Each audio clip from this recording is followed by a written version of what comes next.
students, we are discussing the concept heredity and evolution. In the previous classes, we have studied about the heredity and now we are discussing the evolution.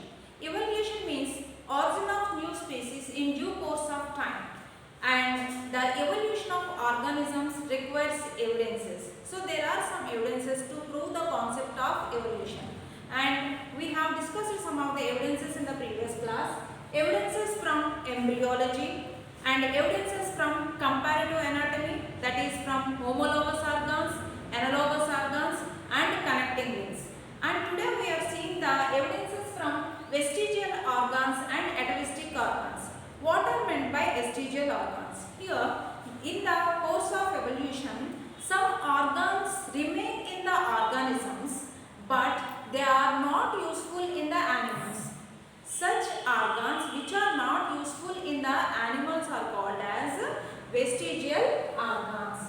And once we will see its definition. Vestigial organs, the organs which were functional in the ancestors but non-functional and reduced in the descent. That means in the next generation species, they are reduced and they become non-functional.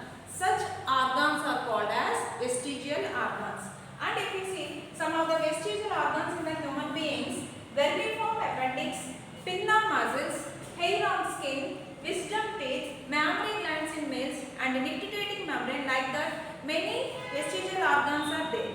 And here if you observe the vermiform appendix, this is one of the organ in the human digestive system, but it has no role in the process of digestion. Whereas if you observe in the herbivores like rabbit and horse, this vermiform appendix plays an important role in the digestion of cellulose. But in the human beings, though it is present, but it has no importance in the process of digestion. Such organs which tells that there is no importance, that means there is no use of such organs, are called as vestigial organs. In human beings, we have nearly 180 vestigial organs. That's why human being is described as moving museum of antiquities, because of having too many vestigial organs, approximately 180. That's why we describe human being as a moving museum of antiquities or moving museum of vestigial organs.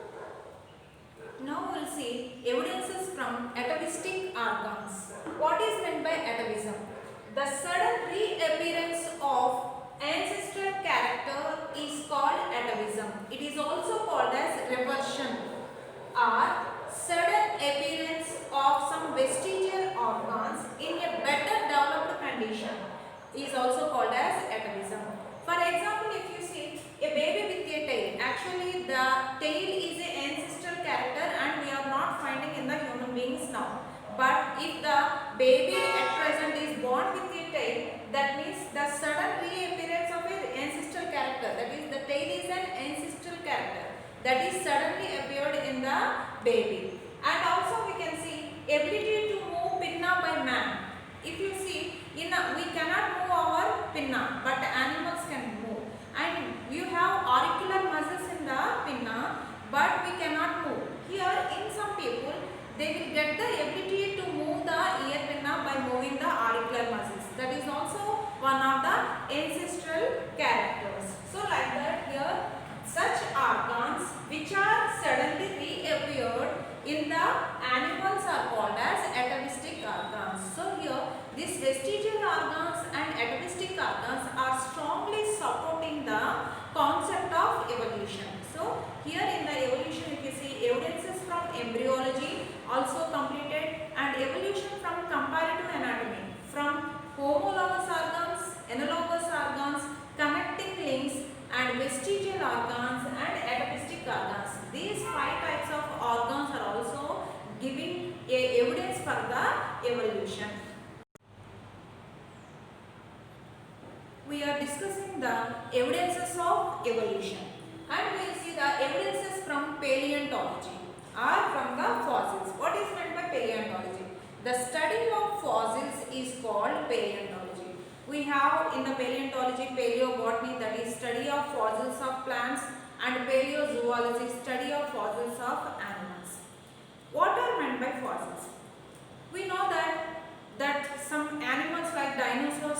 existed million years ago, but we may not find them now. And here these organisms which are present once upon a time, but they are not existed now. But how do you know that they are existed at some time in the past? The scientists got evidences of presence of dinosaurs in the form of fossils. What are fossils? Fossils are evidences of ancient life forms or ancient habitats which have been preserved by natural processes. For example, if you see, these fossils are preserved within the sediments deposited beneath the land or water. And these fossils may be in the form of some remnants of body organs of some ancient animals, or also even traces of some dinosaur footprints like that. Remnants means we may find bones or hair or hoofs like that. Even in the case of plants, even we find the seeds. So all these are the some of the fossils which we are finding under the layers of the soil. Generally, if you see, when an organism dies, the body will be decomposed and lost. But due to some environmental conditions like absence of oxygen and moisture, the body parts of the dead organisms do not decompose completely, and these some parts remain in the soil, and as the earth layers are formed, and these fossils will be preserved under the soil. And here we can find the age of the fossils also. We will see now how the age of the fossils is find out. The age of fossils can be estimated in two ways, that is by the relative method and by radioactive clock method, that is carbon dating method or uranium dating method. What is meant by radioactive method we will see. What is meant by relative method first we will observe. If you see, geologists can also find the age of the fossils by using this relative method. That means when we in the relative method, when we dig the layers of the earth, we find fossils beneath it. And when we are finding the fossils which we find in the layers close to the earth's surface are considered to be recent. And the fossils which we find in the deeper layers, we consider as the fossils belonging to the deeper layers, that is belonging to the older ones. And the fossils which we find in the deepest layers are belonging to the oldest fossils. So that means by using the earth layers, we are finding the age of the fossil, and this is done by the geologists. And in the next method, that is radioactive clock method, generally it is used by paleontologists to find the age of the organisms, age of the fossils.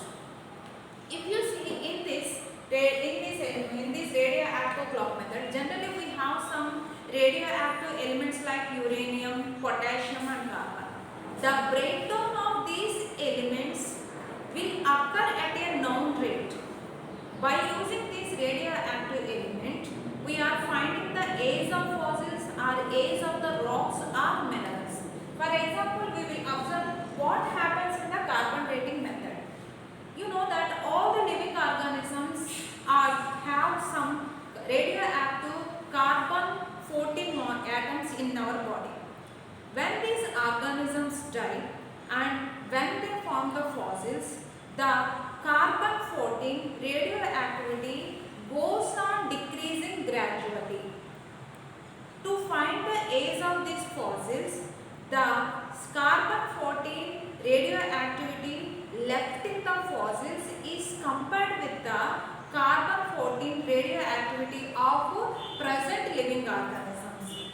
By this they will find the age of the fossils by using the carbon dating method. So all these evidences from the fossils is giving a strong support to the concept of evolution. So till now we have seen the evidences of evolution, that is evidences from the embryology, evidences from the comparative anatomy and evidences from the fossils, and all these evidences are strongly giving a foundation for the concept evolution. Now we'll see how the human is evolved. That means human evolution we will observe now. Now we'll see human evolution. Human evolution. It is the evolutionary process leading up to the appearance of a modern human being. That means how the modern human is evolved tells about the human evolution.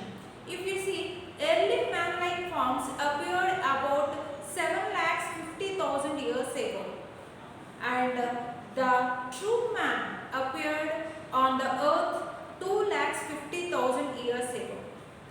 Evolution of man through ages now we'll see. Here Diopithecus. These kind of animal, actually they are more ape-like. These Diopithecus, from this evolution is started, and Ramapithecus is found. That means they lived between 50 million years ago. And here Ramapithecus, they are more man-like. And next see Australopithecus. Here these two forms used to walk by using the forelimbs like gorillas. And here Australopithecus, they started walking upright by using the two limbs. And next Homo habilis, they are true man-like, and they started eating the fruits and lived between 1.6 to 2.5 million years ago. And Homo erectus, they are starting hunting the animals and ate that meat. And here they lived between 1 to 1.8 million years ago. And next Homo neanderthalensis. So they left Africa and they migrated to and they spread to many places. And this Homo neanderthalensis, they started covering their body for protection. Cro-Magnon. These forms appear between 50,000 to 10,000 years, and these Cro-Magnon people, they started doing agriculture and also they done cave paintings. And the present human beings, that is Homo sapiens, the modern man which we are seeing now. We have seen how human has evolved with ages. There is a great diversity in human forms and features across the planet, so that for a long time people used to talk about human races. Skin color used to be the commonest way of identifying the so-called human races. Some were called black, some were white or brown. But there is no biological basis to the notion of human races. All humans are a single species with a common ancestor. That means all humans, here the races concept is not there. All humans are a single species with a common ancestor. The earliest members of the human species, that is Homo sapiens, can be traced in Africa. A couple of 100,000 years ago, some of our ancestors left Africa and spread across the planet. From Africa to West Asia, then to Central Asia, Eurasia, South Asia, East Asia. They traveled down the island of Indonesia and Philippines to Australia, and they crossed the Bering Land Bridge to the Americas. So like that, these human beings are evolved and they have spread all over the planet. Like the other species on planet, how they are formed as an accident of evolution, even human beings are formed like that, and they are trying to live their lives the best they could. So like that, the human evolution takes place on the earth. So in the chapter Heredity and Evolution, we have covered the variations and hybridization experiments, and next sex determination in the human beings, and how the new species are formed, and the evidences of evolution, and finally we have covered the human evolution. So this is the concept of heredity and evolution. Thank you.